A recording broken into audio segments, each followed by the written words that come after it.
One man. Goodbye.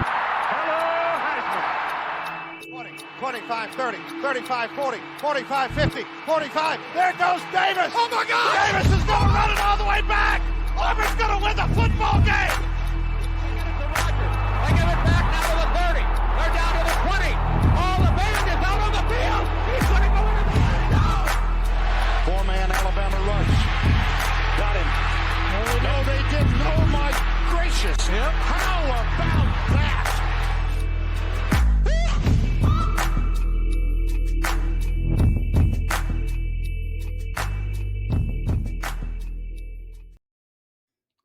Welcome in, everybody, to another edition of the Three Technique, the college football podcast at the intersection of the X's and O's and the Jimmies and the Joes. It's a Trey and Garrett show tonight. We are filling in for Mitch and Garrett. We are treated to another clear your schedule type week. You go up and down this list. I know we talk about there's that every week is that in college football. People were sleeping on week 6 and ended up delivering some of the biggest upsets of the year so far.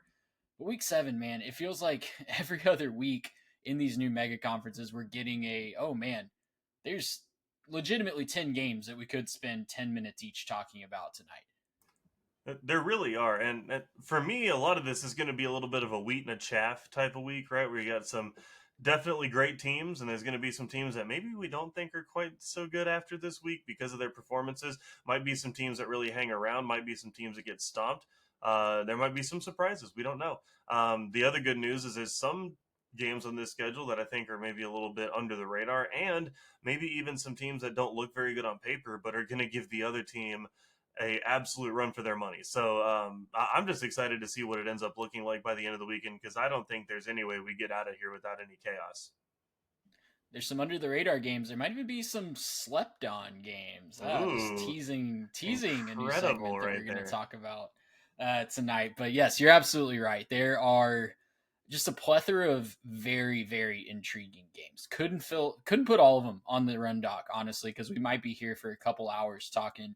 And, I would love to do that if I didn't have any other responsibilities in my life. And I know you would do the same, but we did cut it down to our typical segments, plus a new one that we are excited to share with you guys tonight. Make sure, if you're not already, make sure that you are following along on the socials at 3TechPod on Instagram and Twitter.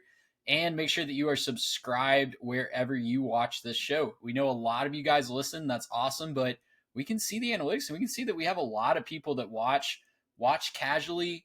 Just go ahead and jump right in. Go ahead and join. Be an official Jimmy and a Joe. Hit that subscribe button, follow button, whatever it might be on YouTube or Spotify or Apple or whatever platform you are choosing. Do want to remind everybody real quick before we get fully in here, this show and every show is presented by Underdog Fantasy. We're right in the middle of the full swing in college football, of course, but we've got the MLB playoffs. We've got NHL starting this week. The NBA is right around the corner. Of course, NFL on Sundays, if you're into that too. You can get in on the action in all of those sports and more on Underdog Fantasy. Just pick higher or lower on your favorite players, and you're right there in the game. You have another thing to cheer for right alongside your favorite team. We've been handing out some winners. I personally had a little bit of a down week. I got let down by a couple guys this past week, but we'll bounce right back. They also have daily drafts, Garrett, that are really fun. I've been getting in on those. You can pick, you're in a draft room with like 6 people.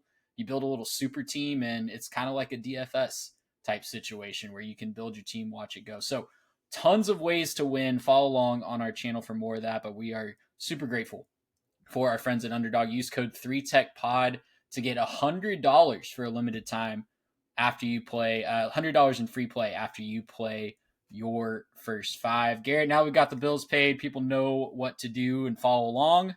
Let's talk about some games, shall we? Sounds fantastic. And we got a good one off the top. We do. I'm really excited about our first one in our 3 Tech Big 3.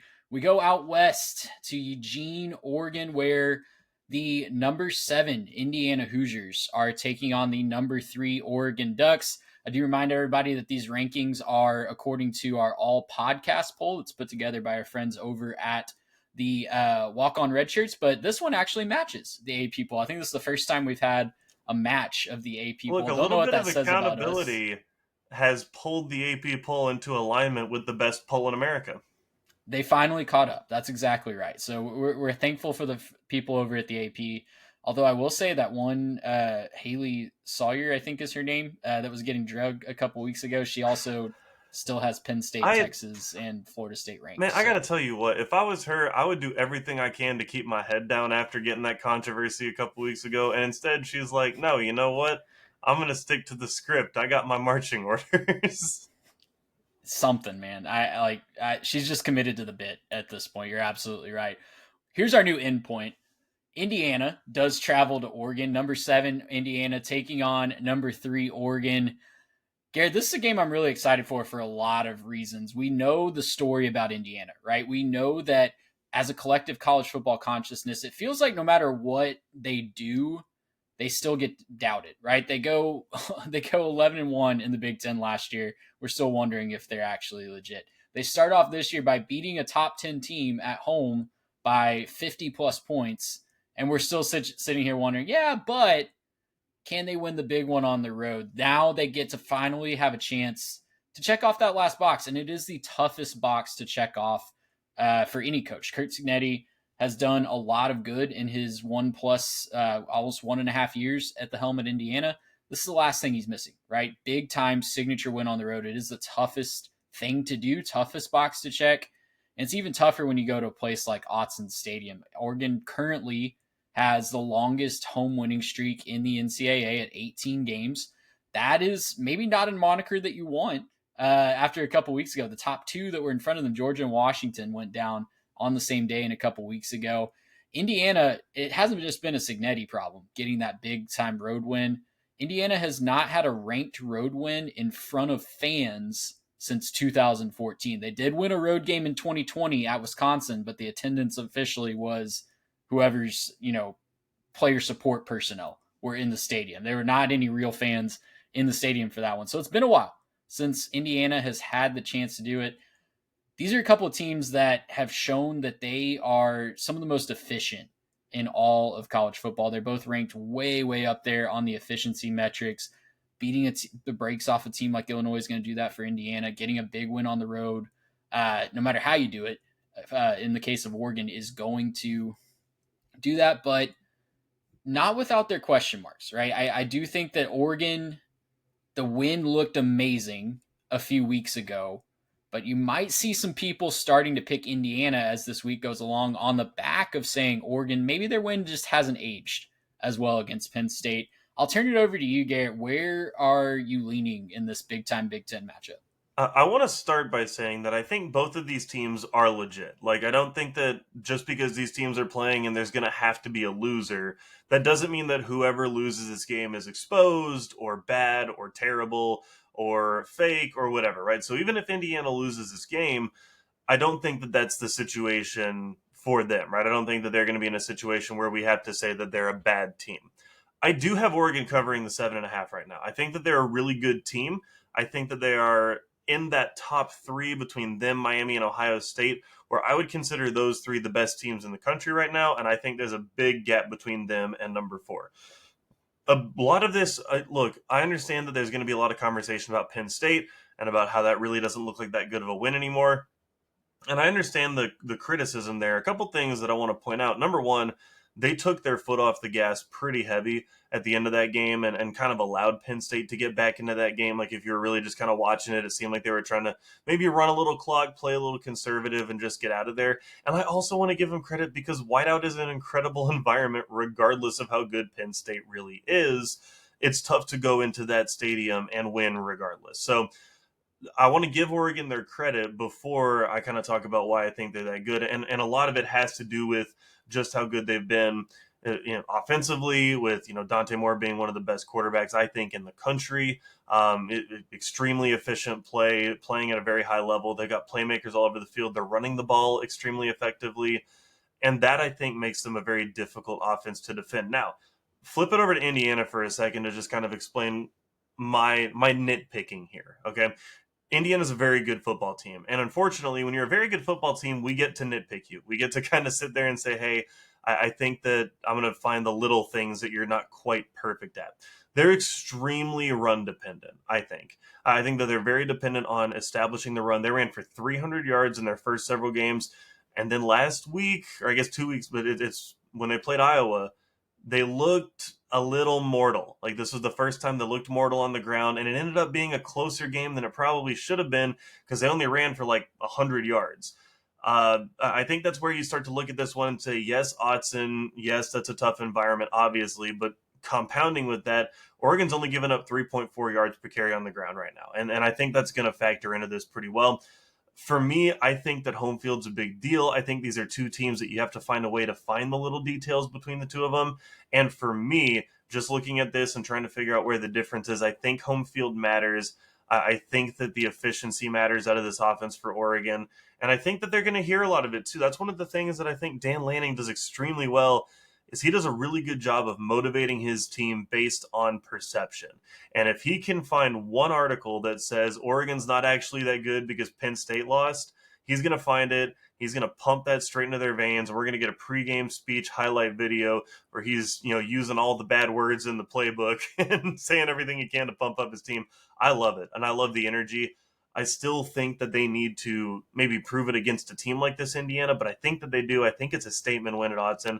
I see this being one that stays close, and then they put it away late with a late touchdown, holding the ball with 2 minutes left, and then they go up 10 or something like that. So I think I'm going to pick this one to be a little bit lower on the scoring side because I do think these are two very good defenses, but I'm going to pick something along the lines of like a 27-17 final score, with Oregon coming out on top and establishing themselves as one of those top 3 teams in the country.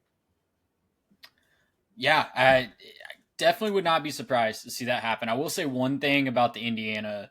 So I guess I'll say two things about the Indiana-Iowa game. I think it was a letdown look-ahead spot, like Sure. A very clear down from Illinois, getting really hyped at that big home game, looking ahead to Oregon, even though they had the bye week in between. Totally get that, though, and Kinnick is a really tough place to play.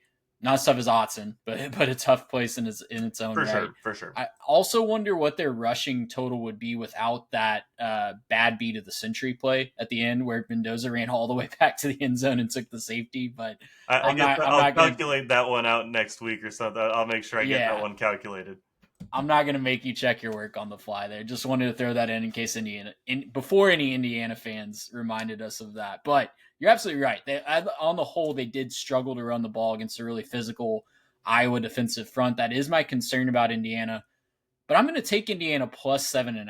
I think that's a big spread. I do think Oregon wins this game outright, but it has the feel to me of that very similar flow, maybe not as many points as the Oregon-Ohio State game in Autzen last year.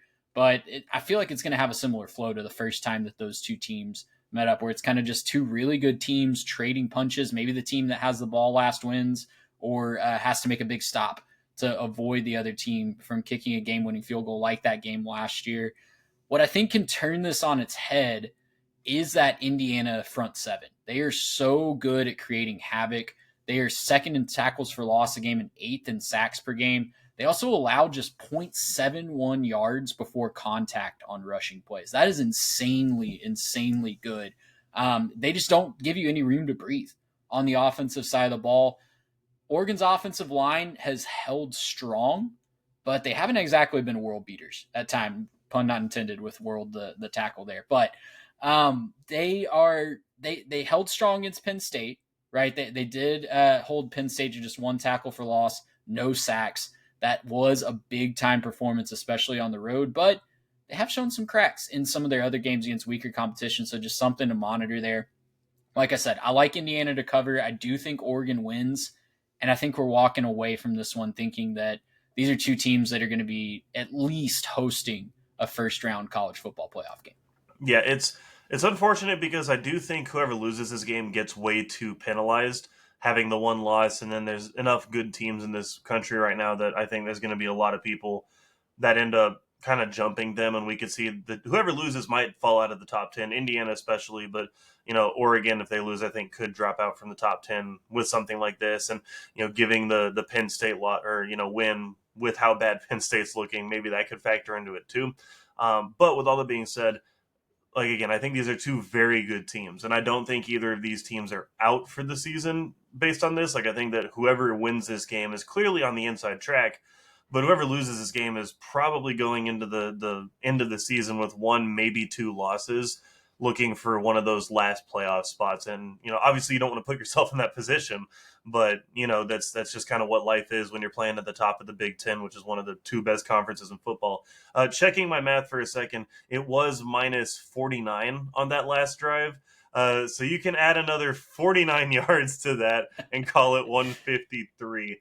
If you really want. Sounds a little better. 153 sounds a little better, I guess. I mean, we'll call it all the same for the stat sheet. Fortunately, they only called it team rushing, so they didn't deck the quarterback on that one. Very kind. That's very kind of them. That's very kind of them to help, Mendoza's line of 8 carries for 26 or something. That's nice for him. If you had his more.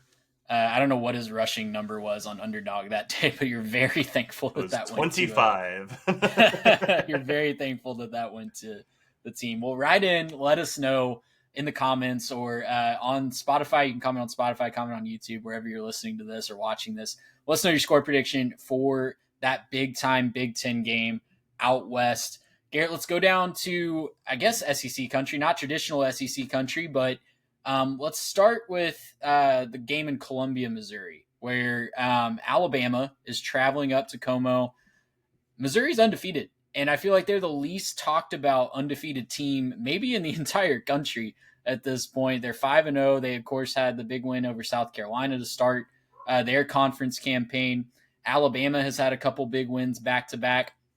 Garrett, I thought this was interesting. I don't know the last time that this happened. I have no capacity to research this or a search engine that could help me. I don't have the Elias Sports Bureau on line one, but this is the 6th straight game that Bama has played against an undefeated team to open this year.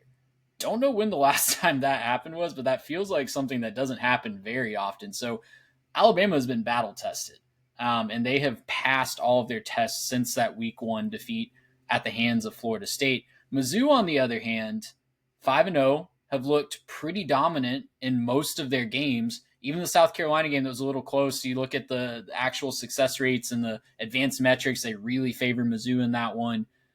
But they just really haven't played anybody, Paul. They are waiting on that first big test, and they get it this week with a top 10 ranked Tide team coming to town. Mizzou's 13-1 at home since 2023. Last time they lost was when LSU came to town in 2023.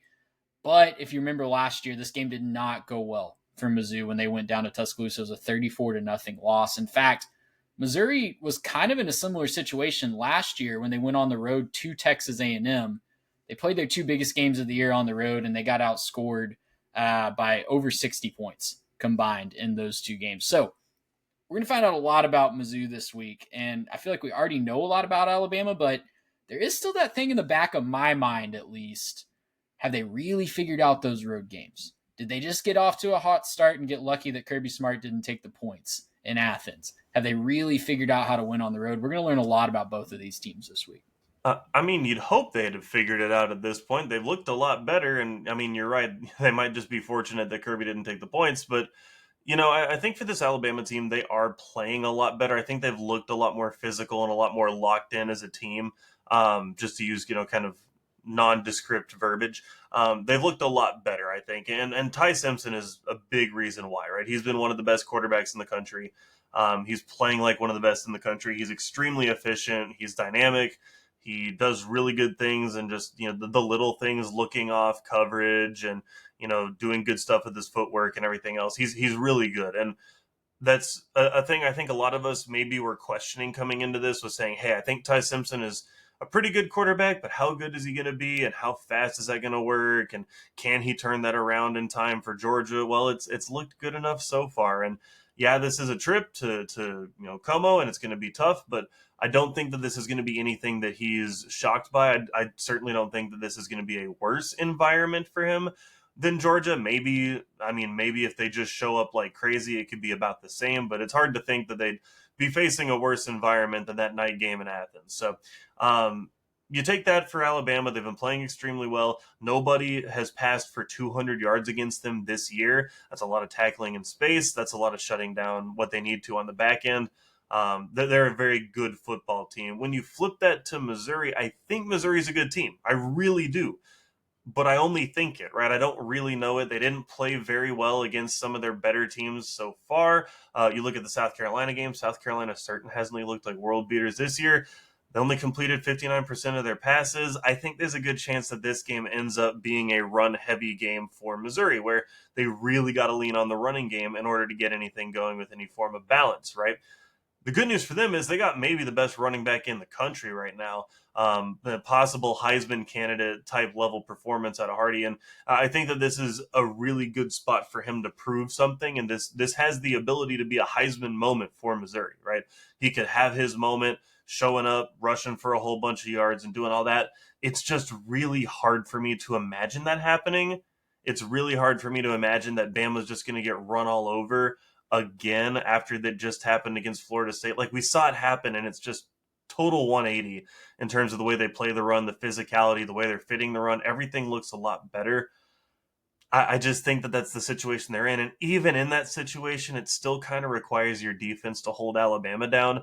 I don't see it happening. I'm going to pick Bama minus the 2.5. I'm honestly kind of surprised the line isn't higher. I kind of would have expected this to be around like the 6.5, 7.5 type of mark. I don't think that this is a game that Missouri comes out on top of. I think they come up a little too short, and I think it could be a situation where, maybe late in the game they have an opportunity to go down the field and drive. They just don't have the passing ability to do that, right? Where Bama's secondary is a little too good, a little too stifling, maybe fits a couple of tough windows and a couple batted balls to, end that game. It doesn't mean, again, that similar to what we just talked about Oregon, Indiana, it doesn't mean Missouri's a bad team right there. I just think this is a really, really good Alabama team right now. I'm going to take Alabama. I'm right there with you. I'm going to take Alabama minus 2.5. I got to see a proof of concept for Missouri before I'm really ready to back them against an elite team. And I think Alabama is one of the most elite teams in the country. I'd be more worried about this pick if I hadn't seen them pretty much contain Cedric Alexander and Diego Pavia last week. Because leading into the Georgia game, if you remember, we talked about how Alabama, they can really get got on the ground. And Georgia got them on the ground. Florida State certainly got them on the ground. I was worried about that against Vanderbilt. And they did. I think it's interesting because I think if they rushed for 7.5 yards a carry, Vanderbilt did. And so that's still not great. But for whatever reason, Vanderbilt didn't really feel comfortable committing to the run. And I think that's partially because of some of the athletes that Alabama has up front. That defensive line certainly has gotten more formidable since that Florida State game.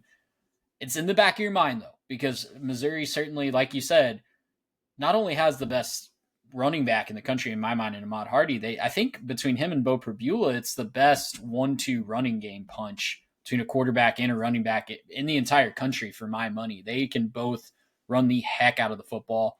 And that scares me. If I'm an Alabama fan, it would scare me a lot more, though, like I said, if they hadn't relatively contained Diego Pavia and Cedric Alexander. I know Alexander had that big touchdown run last week, and that's what you're nervous about if you're an Alabama fan because you're still seeing those glimpses. But all that being said, I think Alabama has the horses to kind of take control of this game early. The running game has been a little suspect for Alabama. They've certainly been doing it a lot more through the air, but it's looked better and better. You get Jam Miller back the last couple of weeks. It's started to look better. They've started to get more yards on the ground when they need it. As long as they can get those little chunk plays on the ground to keep the defenders honest, it's going to be really hard for anybody to cover Ryan Williams and Jeremy Bernard. So I'm going to take Alabama minus the 2.5. I think they have a few more ways to win this game. And like I said, off the top, I just really got to see it before I really believe it against an elite team from Missouri before I pick them. And I know that that's going to be frustrating for Missouri fans to hear, right? Because what have you done this year except just win the games that are in front of you? And there's other teams in that top group that haven't necessarily been the most convincing every time they've been out there, right? And so I think for a lot of Missouri fans, they're going to want to look at this and say, well, hang on a second. We've won all of our games and we've done everything we're supposed to do. Why don't y'all believe? And I think for me, it's not necessarily a lack of belief in Missouri. There's a part of me that's, I can't fully see them coming out there and just physically dominating the team with the A on their helmet, right? That's kind of the thing for me is I just can't see that as a thing.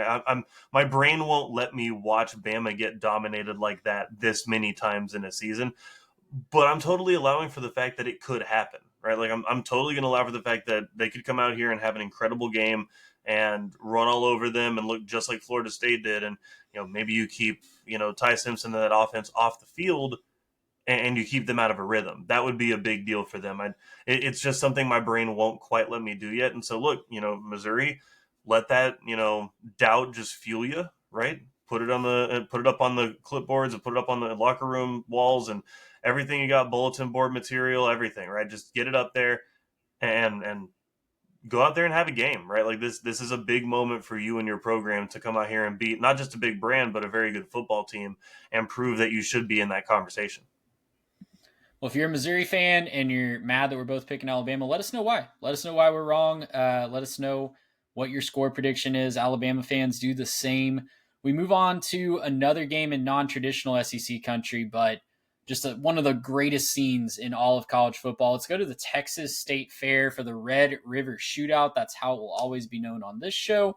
Political correctness be damned. So, Red River Shootout, Oklahoma, Texas, number 6 Oklahoma, taking on Texas, fresh off the loss at Florida. They're still 2.5-point favorites in this one. A little bit of series history before we jump in. Oklahoma's won 7 of the last 10, 3 of the last 5. Texas did, of course, blow them out of the water 34-3 last year. That was not a pretty sight for the Oklahoma Sooners. They just couldn't do anything on the ground or through the air against that Texas defense last year. But this is a different Texas team. Much has been made about that. I'm sure if you're listening to this show, you've heard the discourse about the Texas Longhorns. You've heard it from us. You've heard it from the college football public at large.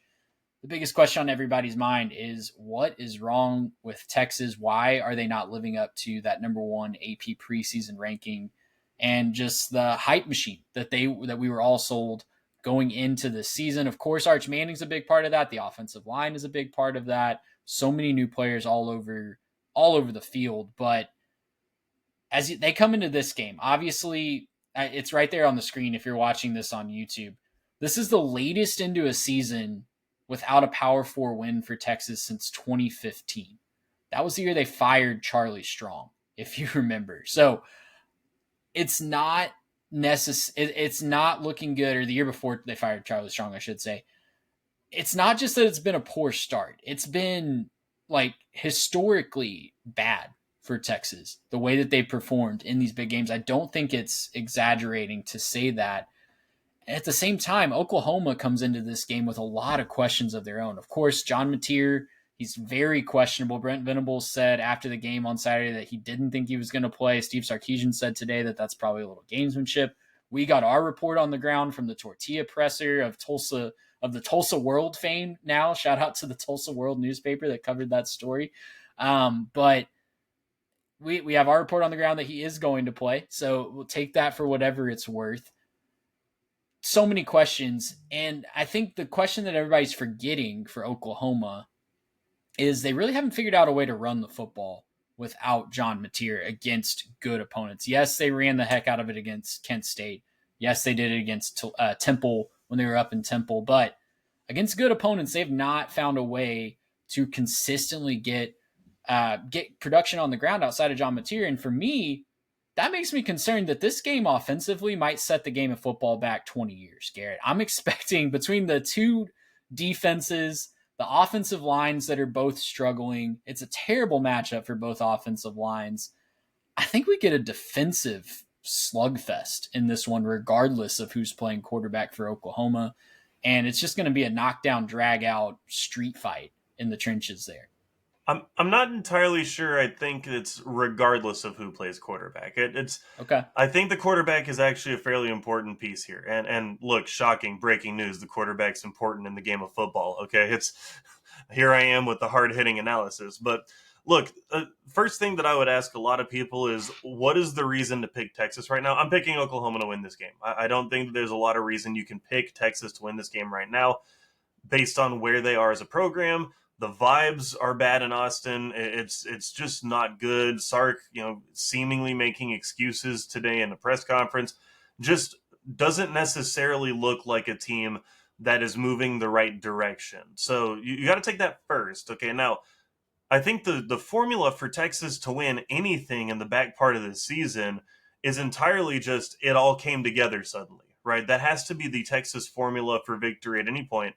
I don't trust that really happening right now. I think that's the problem for me is I don't trust that right now Texas has the locker room culture, the personnel coaching, whatever it is that's wrong with Texas. We could point to a myriad of things I think at this moment, but whatever the problem is, I just don't trust it to get fixed right now. There's a chance that it could all come together, and then we're talking about Texas maybe making a late season run coming from behind. Can 9-3 at the end of the season find their way in, right? Something like that. I just don't see that happening. For me, though, on the Oklahoma side, because this is where I actually think it gets a lot more interesting. If Mateer plays and if Mateer doesn't play, I think ends up telling the story of this game. If Mateer plays in this game, it should not be close. I think that he is extremely dynamic. He's motivated. Texas defense got a little bit exposed against Florida, especially getting beat at the line of scrimmage. Like, they were getting beat off the ball several times. And I think that the other thing that was kind of shocking to me was they were losing in man coverage frequently. They were getting beat just by Florida's dudes. The big question for me is, does OU have those dudes, right? I'm not necessarily super impressed with what their wide receiver core is. I think probably Isaiah Satania is my best option right now to try to be a dude and just go down there and beat guys one-on-one. If he can do that, he's about to have a Red River masterpiece that's just talked about for the next decade, right? He has the ability to do that if he can find a way to be that dynamic difference maker. And if he can, again, I don't think that this game's particularly close. I think that we could see a little bit of revenge for last year on the Oklahoma side. If Mateer doesn't play, I still think I trust the Oklahoma defense to do enough. The issue right now with Arch Manning is a lot to be debated, right? If you're talking to me, it looks like he's slow at processing things. A lot of people want to blame the offensive line. Regardless of what it is, Oklahoma sacked Jackson Arnold 10 times, 5 of them based on protection and 5 of them based on coverage and holding the ball too long. I don't care what your reason is. There's a lot of reasons to think that Arch is getting hit in this game frequently. I just don't think I see anything from Texas right now that can really move it on this Oklahoma defense. They didn't even really run the ball against Florida last week. I think they had like 9 yards between their running backs, or like 11 yards or something like that. It was not very many yards in the running back room from them. We talk about Oklahoma not running the ball very well. I'd point you right back at the Texas Longhorns, and I believe that a guy like Trey Wisner can get going. We just didn't see it last week, so maybe he's not quite 100%. Maybe he'll be better this week. The problem is when, Oklahoma played Auburn, Auburn was a threat to run the football, and they hit some big plays over the top. If you're asking me, do I think Texas can do that right now? Not consistently. I really don't. Right now, I think this is a clear Oklahoma victory. I think if Hawkins is the quarterback, it's probably like a touchdown or so. If it's Mateer, it's lights out. It's going to be, make your way to the lines for the fried pickles and the fried butter and the fried, Oreos or whatever else. A little bit early, Texas fans, because it may not be pretty. That is the bright side of playing this game at the historic Cotton Bowl, because even if your team loses, you get to go out and have a funnel cake afterwards. Like that's the best possible scenario if you lose. And then the downside is leaving the fair and trying to get back to your car. That is true. And Yep, and they're playing it a little later this year. So if you're going to this game, if this game goes to overtime, it might get dangerous. Yeah, that's right. Head on the swivel, Texas and OU fans. So Texas is, dealing with some injuries of their own, right? Malik Muhammad missed that game last week. They're banged up in the running back room, like you mentioned. Trey Wisner only got 8 carries, I think, last week. It was less than 10. And he wasn't able to do a lot with them because of the health issues, like you mentioned. So CJ Baxter, of course, is still very questionable at this point, probably going to miss some more time, it looks like. So, yeah, I mean, there's injury questions on both sides, but I think you nailed it with the fact that Oklahoma is used to playing the types of games that I think this is going to turn into. And I think Oklahoma's comfortable with a defensive-minded head coach in Brent Venables playing the type of game that this is probably going to turn into. If this is a defensive, lower-scoring game, even if Oklahoma looks like they're in control of it, that's kind of how they played against Michigan and Auburn. It's been low-scoring, just enough big plays to kind of keep the other team at arm's length, and you get home and you're very happy with a win. Texas does not, and has not, under Steve Sarkisian, been comfortable in a game like that consistently. If it's not going to plan out of the gate, it's really hard for Texas to come back and find a way to win. Sark has not had a great record in one-score games. He hasn't had a great record in lower-scoring games.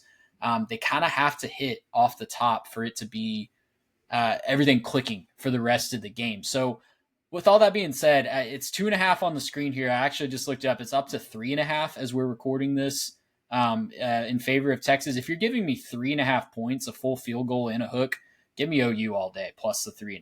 I think that it is going to get a little dicey if it's Michael Hawkins. I just can't get the image of him against that Texas defensive line out of my head from last year. I know there's a lot of new guys up there, but I think that if Hawkins plays, we might be in for like a 15-12 type situation. If Mateer plays, I do agree that there's going to be a little bit more breathing room for Oklahoma. We'll keep it tracked on our Twitter feed all week. We'll be consulting with as many Chipotle tortilla pressers as we can get our hands on sources. We'll keep you updated on that. But I do like Oklahoma in this game. A little bit of history lesson on the spread too, Garrett. If it's been an extended spread in favor of Texas, it's been a blowout for Texas in recent years. If it's been close either way, OU has won outright. So Vegas has kind of nailed this game over the past decade or so, where they've really had a good read on it. So if I'm reading the tea leaves here, this feels like in Oklahoma, if it backs the trends, Oklahoma is going to win this game outright. I like the scenarios here of this being a lower scoring game. So give me OU plus the 3.5. Yeah, I think this is one of the best games of the year always. Like, it doesn't matter how good the teams are. This game's always fun to watch. So there's a lot of that factors into it. I think if you're a Texas fan who's screaming at us and they're in their comments right now, I think the thing that you can hang your hat on is this is still a team that could put it all together. And this is still a team that if they put it all together, they're good enough to play with anybody. It's just a fact that we haven't seen it, right? We just haven't seen that. You need your offensive line to gel yesterday, right? You need them to gel 3 weeks ago. They need to be a lot better. And you really got to get something going in the run game too. I think, honestly, Texas' path to victory here is probably a lot of just winning in the run game and keeping Oklahoma on the sidelines. But Sark doesn't want to run. It's crazy. He doesn't. And I know they've had the injuries in the running game and running back room, and that's a big part of it. But you still have talented dudes there. Well, and Arch Manning improvising has been their entire run game this year. And that just can't happen at the University of Texas. It's just confusing as well because, for me, they have the talent running. They don't want to pin their ears back, or they don't want to put themselves in a position where the defense can pin their ears back and go get Arch. You want to try to set them up with some play action. You want to try to set them up with some quick hitters or a clean pocket or something. You got to run the football. And also, look around college football. Some of the most successful offenses the last several years have done it running, power zone out of the spread and just being able to, find their spots, run hard downhill, and then, kind of run and shoot a little bit. I don't know why the refusal is here. They've done it a little bit in the past, and they did a really good job running the football last year, and that was a lot of why they were successful. Where is the run? I know that they got guys hurt, but I thought that they recruited really well. I thought that there were talented guys in this backfield. Where are they, right? Where are these guys that we were told about? Well, if you're a Texas fan that still believes, let us know why your team's going to win. If you're an OU fan that's willing to put your neck out there without knowing about John Mateer, let us know as well. Let's move on, Garrett, to our news segment. That was our Big Three. We have a brand new segment that we're going to feature right after the Big Three each week. It is our Slept On Game of the Week. The Slept On Game of the Week is presented by Best Sleep Today, our friends over at Best Sleep Today. If you're tired of being tired, guys, Dr. Mason over at Best Sleep Today can help. You can talk to the team at Best Sleep Today about how you can return to quiet, restorative sleep without a loud, bulky CPAP or expensive surgery. Visit bestsleeptoday.com to learn more. Real patients, real results. Best Sleep Today. Garrett, our Best Sleep Today Slept On Game of the Week is on Friday night. It is number 22 in our All Podcasters poll. South Florida taking on the Mean Green of North Texas out of Denton. 5-0 for the first time since 1959. Dang, all the way near back to where they're going back to Back to the Future. That's saying something about how historic this start is for UNT. They're letting class out at noon on Friday, Garrett. They're all in at a school that's not typically all in on football. But USF, on the other hand, is all in on football, and they have been all in on football for the last few years. They received a ton of credit for their start, rightfully so, knocking off Boise State, knocking off Florida in the swamp. Didn't go as well against Miami, but you knew the run had to run out at some time against that gauntlet of a schedule. But they have kind of struggled to get some consistent scoring opportunities without the takeaways. That's my one concern about USF coming in. They certainly have the talent. North Texas, looking at all the advanced metrics that I love to look at, CFB graphs by our friend Parker Fleming of Stats of War, SP Plus, Bill Connolly. They love UNT, and they've maybe had a little bit of luck here and there, especially in that Army game. But these advanced metrics love North Texas in this game. South Florida's favored in the Vegas spread by 1.5, so Vegas expecting a really close back and forth game. Where are you leaning on this slept on game of the week?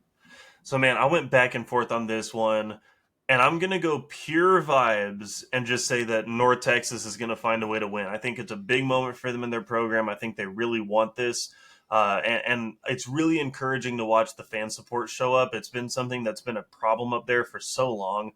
They have not been able to get fans to show up to their games.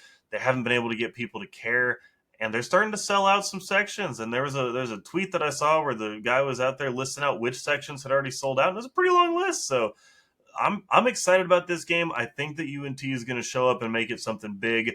Here's kind of where I went back and forth. So UNT is averaging 8 more points per game and 2 fewer points per game allowed. So thinking just on some of those numbers, it should be a little bit of a lean towards UNT. I know that USF is more tested, so that's kind of part of it. I just think offensively, there's an advantage for the Mean Green here in that breaking down the quarterback duel, Mestamaker has been a lot more efficient and hasn't made the mistakes nearly as much. It's 68% completions, 11 touchdowns, no interceptions for him. Byron Brown is an absolute dog. He's just not quite the passer that Mestamaker probably is. I think he had like 10 touchdowns, 4 interceptions or something like that, but he's doing a lot on the ground to make up for it, right? And so there's a lot that he can do running the football that I think gives them a big chance to win. And a big reason why I almost took USF to win this game is because a couple weeks ago they played Army, UNT played Army, and they gave up 387 total yards on the ground. Now, I think Army ran the ball dang near 70 times, but it was still 5.8 yards per carry. Like, they were really running effectively and consistently. They're somewhat vulnerable on the ground. They've looked better in a lot of different spots, but they are somewhat vulnerable on the ground. I do think, however, the reason I'm going to go UNT is that USF has been gettable through the air, and I think that's what UNT wants to do. And if you're making me pick a late game, close situation, everything on the line, do I trust the quarterback who can get it done through the air to go down the field quickly and score? Or do I trust the quarterback who needs to maybe, rip off a little zone read action and then get rolling downhill? I think I trust the passing game just based on style in this one. So I think this will be a high-scoring game. I think there's going to be a lot of points in this one. I think it's going to be fireworks, and I hope that it captures the attention of the country, because that's what we really need is to see a lot of people watching this game. I just think that there's going to be a spot where, they need one more drive out of UNT, and they're going to find a way to get it. If USF wins, it's because they're keeping the UNT offense off the field and out of rhythm. That's what they're going to need to do. I just don't know that they're going to do it consistently enough, and definitely not at the end of the game in a late game clock situation. So give me UNT, lots of drama. Maybe we storm the field. I don't know. I hope that it's exciting. It's going to be a lot of fun. And I know Mitch will be out there covering it, so that'll be a lot of fun. Yeah, Mitch will be out there in the press box covering it. So if you're a listener of the show out at the game, say hi to Mitch. He'll be very easy to find, I'm sure. But yeah, you hit the nail on the head pretty well here, Garrett. I love this matchup. I think points are going to be at a plenty. Both of these teams kind of have an outlier game, right? To make their defense look a little different. Neither one has been bad on defense, but both of them kind of have an outlier game. You mentioned the Army game for North Texas. That's going to make you look like your rush defense isn't as good as it probably is. Playing Miami on the road at Miami is going to make your defense for South Florida not look as good as it is statistically if you're just looking at those raw numbers, right? But digging a little deeper there, I do think generally we could expect a lot of points here because both of these offenses, like you said, want to do what the other defense is not as good at stopping, right? South Florida wants to be physical, run the ball with Byron Brown and those running backs and just punish you offensively. North Texas might struggle with that if you're going by the Army game. And UNT wants to air it out with Drew Mestamaker and ride his arm. South Florida might struggle to stop that. We even saw that a little bit against Boise State, right, in that opener. So the deeper thing to me that I'm looking at, and this is where I think is going to decide the game, South Florida struggled to put extended possessions together without takeaways. They've really struggled to put the longer drives together, drive the field on teams. They've done it against some of their weaker opponents, but against Boise, against Florida, against Miami, really struggled to put those longer drives together. Boise especially was really aided by turnovers, a fake punt, all that good stuff. But North Texas can't get off the field. They're 123rd in the country in third and fourth down success on defense. So it's truly going to be a battle of immovable force versus a stoppable object, I guess. Or I probably said that backwards. But it's whoever can win that battle of what you're not typically good at, I think is going to win this game. So give me North Texas to cover this spread, win this game outright. I think they get to 6-0, they get to bowl eligibility, and all of a sudden they're going to put themselves right in the middle of that G5 college football playoff spot conversation halfway through the year. And that would be so much fun, by the way. Like, I would love it either way, USF or North Texas kind of taking the front seat here, because they're both two really fun teams, really good programs. But man, how fun would it be for North Texas just to get a little bit of that momentum going, get the fans involved, right? Get the excitement going. I just think it's going to be a lot of fun. So regardless of which team comes out on top, I think that this is one for the college football world to enjoy. And if you're not planning on watching it, you're just wrong. You need to maybe go search your heart a little bit and find the truth within you. I understand that, at some point, it's a Friday night, so you're maybe, sacrificing these in favor of, making sure you can get your Saturday. But this is not the Friday night to sacrifice. You got to go make your plans on Sunday or something, because this is too good of a game to pass up. Well, like it says on the screen, if you're watching on YouTube, 6:30 p.m. Friday on ESPN2, set your watch to that one. Don't sleep on this game, and if you need some help with your personal sleep, go see the folks over at Best Sleep Today, bestsleeptoday.com to learn more about that. Garrett, let's head over to our Saturday storylines as we pick up the pace here just a little bit to get into some of these other really intriguing matchups. Our Saturday storylines are presented by Home Field Apparel. You can use code 3TechPod to get 15% off your first order from our friends over at homefieldapparel.com. For all your apparel needs as we get into the fall season. Let's start in the early and afternoon slate. Last week, the TV execs kind of did us dirty with how they stacked so many games. The last couple weeks, really, they stacked so many games at night.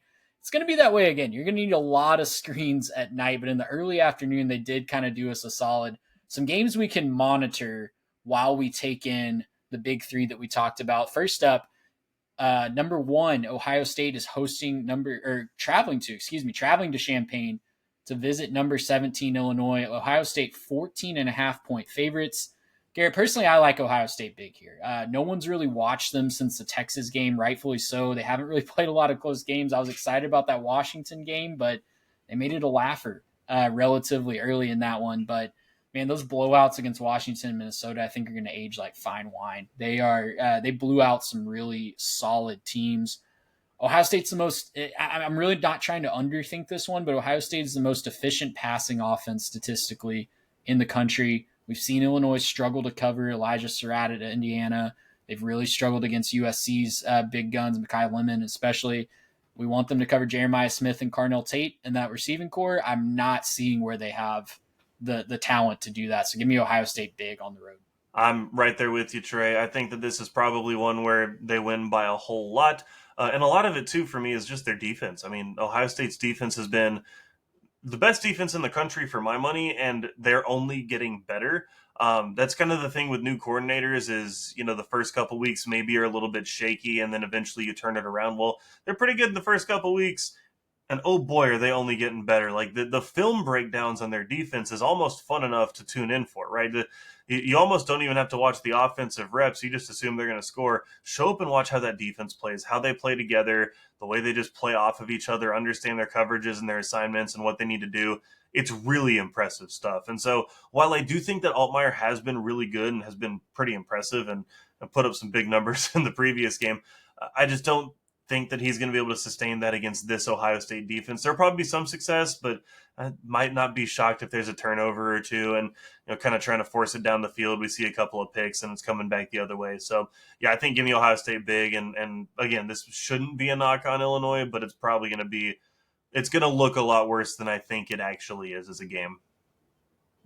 Well, elsewhere in the Big Ten, in this early window, we've got Nebraska, 5.5-point favorites on the road at Maryland. Maryland, of course, blew a 20-point lead against Washington at home last week. Felt like a really big opportunity for them to break out and have a big signature win under Mike Locksley, and they just gave up 24 unanswered in the last 20-ish minutes of game time and fell flat. So now they've got Nebraska coming in, who has looked really, really good this year, outside of that Michigan game. Where do you see this one landing? I think that Nebraska covers this number. I think they're a very good football team who just kind of circumstances led them to where they are at this point in the season. But I think they're a really good team who's playing really well. Raiola is playing at an extremely high level right now. I think that he's one of the best quarterbacks in the country that nobody's talking about, despite the fact that, I mean, look, we probably all should be because of some of the off-the-field antics, obviously. But he's playing at a high level. Even that Michigan State game wasn't necessarily eye-popping from a statistical point, but he just did what he needed to, got it done. I also just kind of personally in this one refuse to trust Maryland after what we saw last week, especially. It's nice to start hot against Washington and then completely collapse. It's just probably not going to happen against a team like Nebraska. So I think Nebraska covers this number. I don't think it's necessarily a blowout, but I think it's comfortable for the Cornhuskers in this one. Yeah, I think I wanted to trust Maryland. I was really excited to vote Maryland into the top 25 if they knocked off a Washington team that I was really excited about. But yeah, I just can't trust them. You said it. I can't trust Maryland in this spot, even catching 5.5 at home. I know SVP is probably going to have us put his Terps in the winners segment on Thursday, but I just can't I can't advise putting any hard-earned American currency on the Terps at this point. So yeah, give me Nebraska. Raioula's been really good. He's quietly been really good. Now the offensive line still needs a ton of work, and that's a recurring theme across the country with a lot of teams, it feels like. But yeah, Raiola, I think, is good enough to win this one on the road. Most intriguing game in this early window, just from a pure college football potential chaos standpoint for my money, is Arkansas at number 12, Tennessee. Tennessee 12.5-point favorites, but of course, Bobby Petrino, Robbie Riverboat Robbie is back in the saddle at Arkansas, back in the head coaching position. Do we see some chaos with Bobby Petrino this weekend against a maybe vulnerable Tennessee defense? Is he taking his motorcycle to the game? Because that's about the only reason I think there'd be some chaos. Look, he might need to bring his neck brace because I'm going to pick Tennessee minus any number you want to put out there. There's a couple things here. It's on Rocky Top, obviously, so it's not a great place to go in and play. You also have to factor in the fact that this is a revenge game from last year where, Arkansas kind of derailed some stuff. Maybe, obviously Tennessee made the playoff, but I think they much rather would have had their first round game be at home, especially after how things went in the shoe. And I think the big problem here is I don't think Arkansas is a very good football team, regardless of any of the off-the-field stuff. They're just not good. I looked up this just to pull some of them. I've got rushing totals against Arkansas this year, excluding Alabama A&M. Everybody's gone over 100. We had 118 out of Ole Miss, but they did throw for 357. You also had 153 out of Arkansas State. That feels kind of embarrassing. And then in your most recent games, Notre Dame ran for 210 and Memphis beat you running for 290. This is a Tennessee offense that I think wants to run the football first. They clearly have weapons in the pass game, but they are the scheme is a run first scheme. They want to run the ball. They want to establish that. I think you're going to score whatever you want to if you're Tennessee. It's more of a mercy question of like how much do you want to really beat down this Arkansas team by for what they did to you last year, or is this more of a hey we're gonna ease up on you a little bit because, we want to make sure our starters don't get hurt or something. I'm going to take the opposite approach here. I'm going to lean into the narrative. I'm going to take Arkansas plus 12.5. It's a lot of points. Bobby P's had a whole bye week to get his system in place. And I know it's his offensive system, but his coaching dynamic, right? He fired some defensive assistants. He's taken over. He is not a typical interim. He's auditioning for this job, and I think he's going to try to come out guns a-blazing and give it his best shot here. So look, Tennessee is a really good team. I have them consistently rated pretty high. I think the All Podcast poll kind of caught up to where I had them. Typically, I've had them in this 15 to 12 range, even after that loss to Georgia. Georgia's receivers haven't exactly set the world on fire, and they were getting torched by they torched Tennessee, I should say, in that matchup in Knoxville a few weeks ago. I think Bobby P has a few tricks up his sleeve. I think he keeps this one close. If this was in Fayetteville, I'd be picking Arkansas to win outright, but it's in Knoxville, so I'll take him to cover the 12.5 point spread. All the narratives you want. Like this is just a straight narrative pick. New voice in the huddle. New voice on the taking control in the headset. Maybe getting some toxicity out and just some bad vibes out with the former coaching staff, right? So give me all the narratives. Give me Arkansas plus 12.5. Yeah, it's gonna be a fun one. Like, definitely tune in or keep it on your quad box or something because it's gonna be a lot of fun.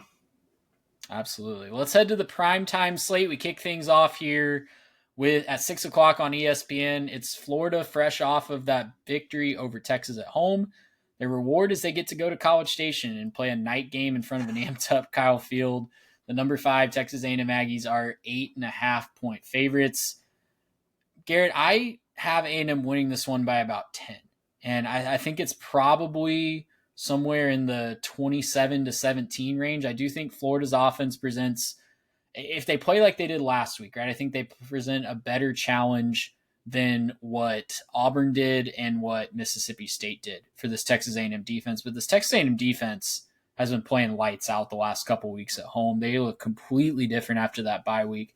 If you haven't tuned into a Texas A&M game since they gave up 40 points to Notre Dame, you're going to be shocked when you see how this defense plays. But Mike Elko said it in his presser. I do think this is, on paper, the most talented team that A&M has faced this year, even going to South Bend against Notre Dame. Maybe not the most balanced team, definitely not the most well-coached team, but I think the best team from just a Jimmy's and Joe's perspective. So that's why I think this is about 10. So I think A&M covers this spread, maybe gets a late touchdown to pull away late, maybe gets a defensive, a takeaway in the Florida scoring zone to seal it late. But this could be another game where A&M fans are really struggling through the first half and really nervous at halftime.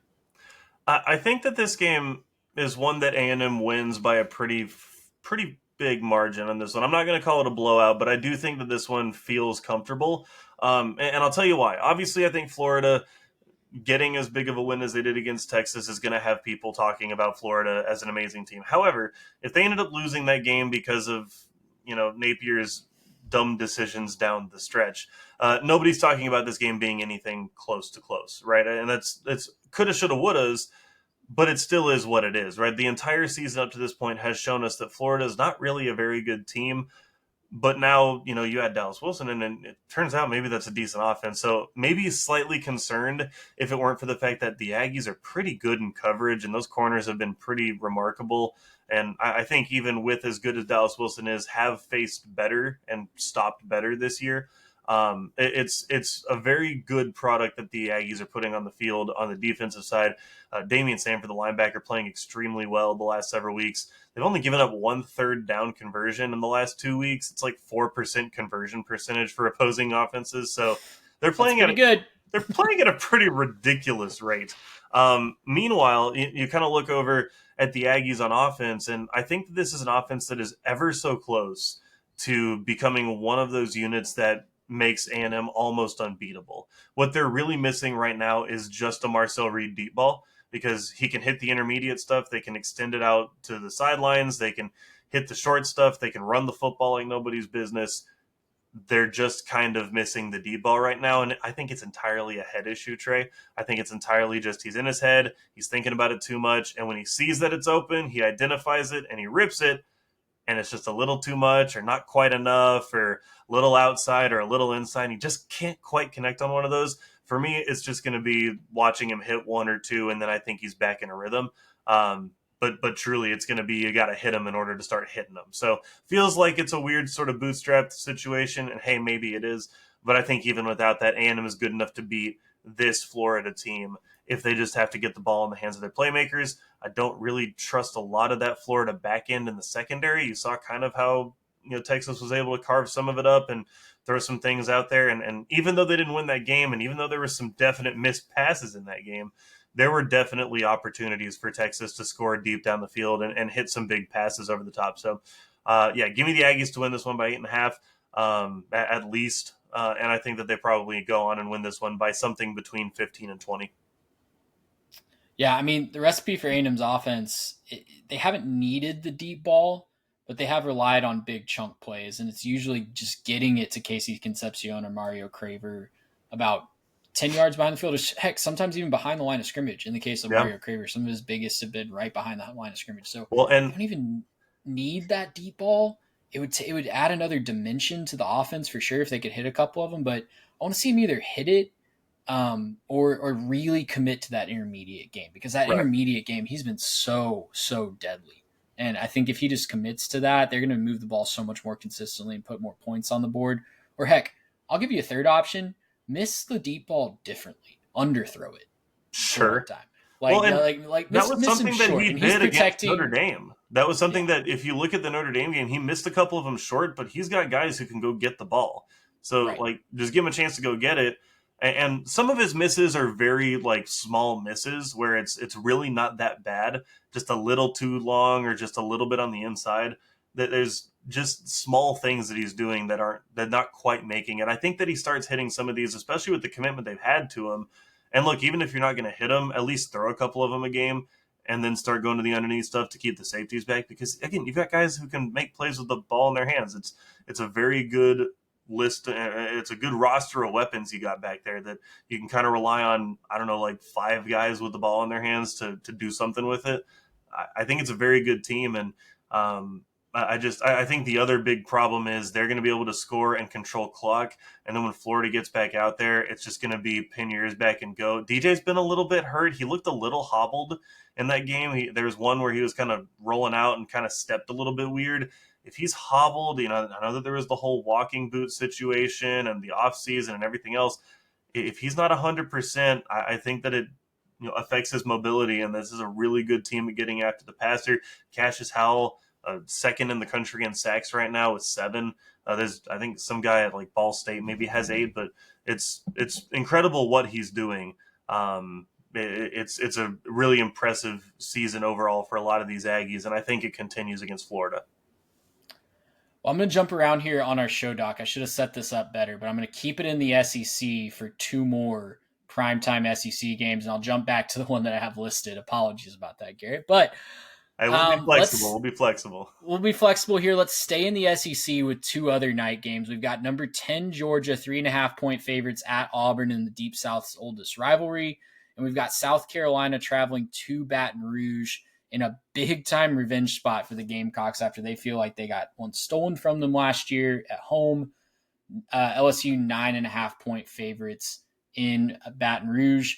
Where do you want to start there? I'll let you, since I jumped around on the show doc, I'll let you pick where we start there. I kind of want to talk Georgia-Auburn because, frankly, to me, I don't think this game is a blowout. I trust Georgia to find a way to win this game, but 3.5 is a really competitive number for me where I think they might win this one with a walk-off field goal type of situation at Auburn. I think that they win, but again, Auburn is coming out of a bye week.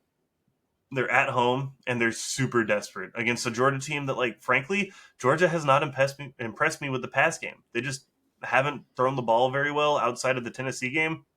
Starting to wonder if that's maybe not more a symptom of the Tennessee defense and their inability to cover some of the pass game. I think if Auburn can play some stout defense, which give them some credit. They played good defense against a good A&M offense and against a good Oklahoma offense, held them to some lower numbers and some, real problems moving the football at times. If they can play some stout defense against the run, they might really stretch Georgia here. I think that Georgia probably finds a way to cover this one. Maybe it's a weird one where I kind of sit back and forth. I think that 3.5 is like a really competitive line. Might be a walk-off field goal. Could find a way to like win by 6 with a couple of field goals late where they just kind of extend it. But this is not comfortable for me at all for Georgia. And I think that everyone that's looking at this game as a for sure thing, where Georgia's clearly the better team than Auburn, and Auburn's been atrocious on offense. I don't think they've seen how good Auburn can be on the ground.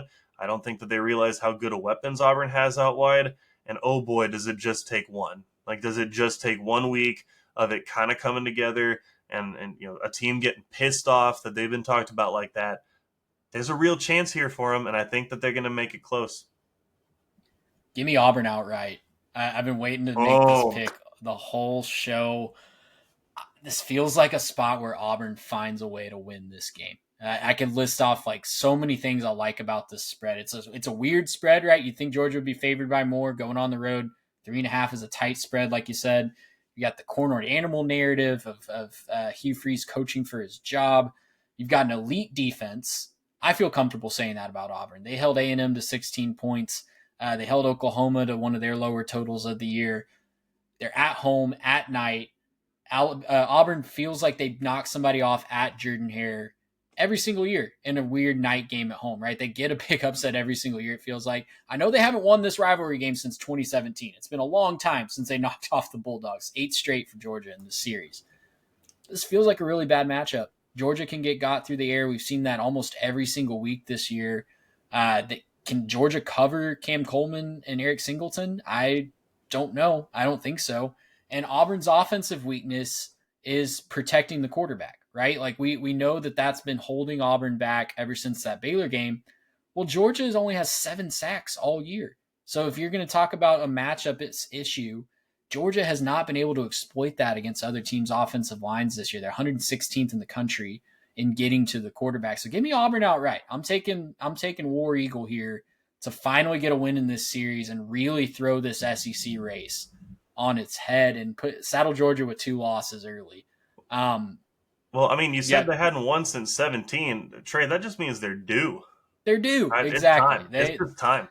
They're due. And they either get a big upset at home or really get close to a big upset at home every single year, it feels the upset happens with like Cam Coleman massive play over the top. Like, it's got to be a shocker that kind of, punches Georgia right in the face, 50-something yard touchdown and big time, and everybody's screaming. And if Jackson Arnold has time, he can do that. He just hasn't had time against Oklahoma or Texas A&M. Yeah.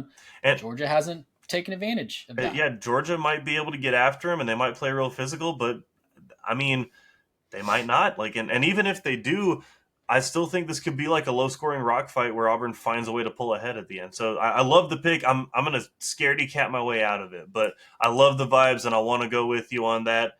And I'll join you on the recap show with the excitement if they pull it off. Don't let me down, Auburn. Don't make me look stupid on the recap show. The other game that I mentioned, I feel like, speaking of rock fights, this feels like a rock fight to me. I don't think that this is going to be a very aesthetically pleasing game at all. I know it was a shootout last year in Columbia, but these teams feel like 2 very different teams. To me, it feels like about 20-14 LSU is what I land on when I kind of do the math in my head. Yeah, I don't really trust either team in this game. I don't like either of their offenses very much. I think in any game where South Carolina has played a team at the polls, they really haven't performed super well.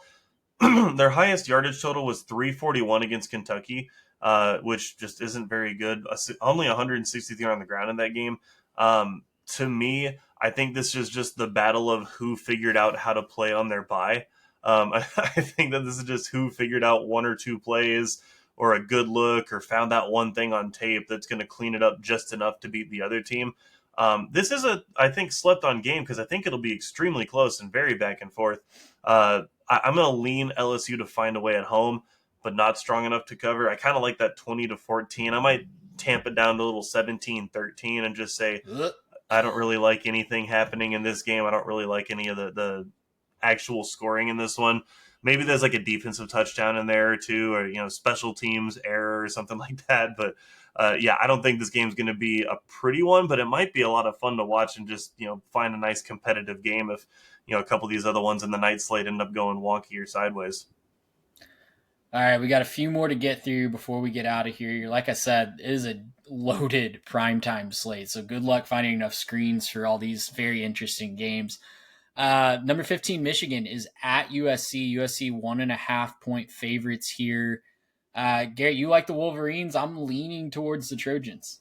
Yeah, I think Michigan wins this one. I think the wrong team is favored in this. Illinois was able to run for 171 on them. I think Michigan's going to put up 200 plus in the run game. And I really like what Bryce Underwood's been doing, making progress at the quarterback spot. I don't think the results have always looked the right way, and I don't think the numbers have always been the prettiest, but I've loved the way that he's played football. I like the composure. I like the decision making. I like keeping your team in the game.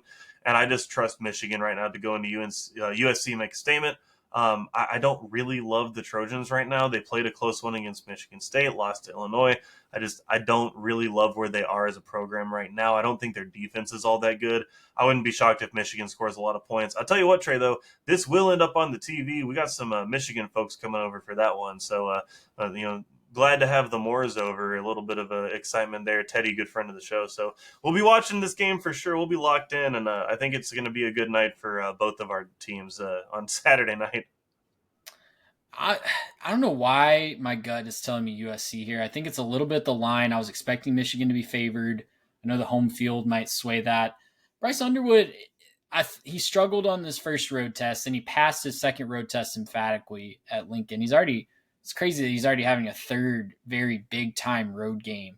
There might be more Michigan fans in the stands than USC fans at this one. I don't know, but I don't know, man. I'm leaning USC. I can't really defend it because you're absolutely right about the run game. I would not shock me at all if Michigan just takes the air out of the football, wins this game something like 23-13 or something like that, just leans on the ground game and defense and gets the heck out of there. But crossing time zones, really weird spot across the country after they played a tough emotional game that they weren't expecting to be tough and emotional against Wisconsin this past week. I'm just leaning USC. Like not a lot outside of the intangibles that I can point to, but wouldn't shock me if USC pulls this one out. Let's close things out, I should say, with a trio of Big 12 games that are being played after dark. I'll let you pick where we start here, Garrett. We've got Kansas at number 9, Texas Tech. Tech 14.5 point favorites at home in that one. We've got BYU 2.5 points favorites at Arizona, and Utah hosting Arizona State. The Utes are 4.5 point favorites in that one. I want to start in Lubbock, if for nothing else, and just to take a little brief stop, which is really how a lot of people should handle Lubbock as a brief stop and keep on going. I tease. We have a sizable Tech fan base. Hey, I tease, man. I like Lubbock. I like Texas Tech. It's a lot of fun. I'm going to tease you a little bit, okay? At least I'm not going to call you like the straight up desert or something like that, okay? We're going to say that at least, there's some redeeming factors in Lubbock. And one of those redeeming factors of Lubbock is the fact that you got the best team in the Big 12, and it ain't even close. I think Texas Tech covers the 14.5 against Kansas. Kansas has given up 37 to Cincinnati and 42 to Missouri. I think Tech's better than both of those teams on the offensive side of the ball. They're extremely good on defense. I think they get a lot of possessions, a lot of time of possession. They could hang 50 on them, and I wouldn't be shocked. So, yeah, give me the Red Raiders in this one big time. That's my little pit stop in Lubbock, right? Yeah, I like Tech here, too, for all the reasons you mentioned. Kansas has had an electric offense, but the defense, I think, was a little bit of fool's gold early on when we thought they were going to be better and it leading them being a little bit more competitive in these games. They're back home after 2 massive road wins, so the crowd's going to be fired up too. Give me Tech minus 14.5. I'll take us out to Arizona. I like BYU. They've kind of crept under the radar this year, right? They're still undefeated. They're having a great running attack with Bear Bachmeier, I should say, and LJ Martin. Arizona has quietly been really solid too, though. I know they went up to Ames and it didn't go well for them, but Arizona, really tricky place to play, historically really tough. I'm going to lean BYU here, but don't be surprised if Arizona pulls this one out and pulls the upset. That would just be very, Big 12 to me. Oh, for sure. I think BYU wins this one. I'm going to pick them to cover because I just really like who they are. They got the 6th-ranked scoring defense this year, Trey. They're a very good defensive unit, and we've seen Arizona get stopped and kind of shut down by Iowa State. I think that's a good kind of comparison to what I might expect. I don't necessarily think that BYU is going to be explosive on offense, but I think they can control the game with a strong running game. So I think they can win this one by 10 and probably feel comfortable leading there. Even if it's not always pretty, even if they got to do it late, I really like LJ Martin. I really like Bachmeier and just being able to get this thing done on the ground and, maybe move past a still very impressive Arizona team that I'm definitely impressed with how they've played this year. I just think BYU, and kind of taking a side note to that, BYU, man, we kind of left them for dead at the beginning of last season. What a job the last couple seasons, turning things around in the Big 12 and becoming what should be a very respected kind of power program who's, not only factoring into the playoff conversation a lot of last year, but, they win a couple more games. And before we get to the time when we got to start making these brackets and top 12s, they're going to probably factor into the conversation this year as well. They're going to Lubbock in a few weeks, and that could end up being a massive game in the Big 12. Yeah, you're absolutely right.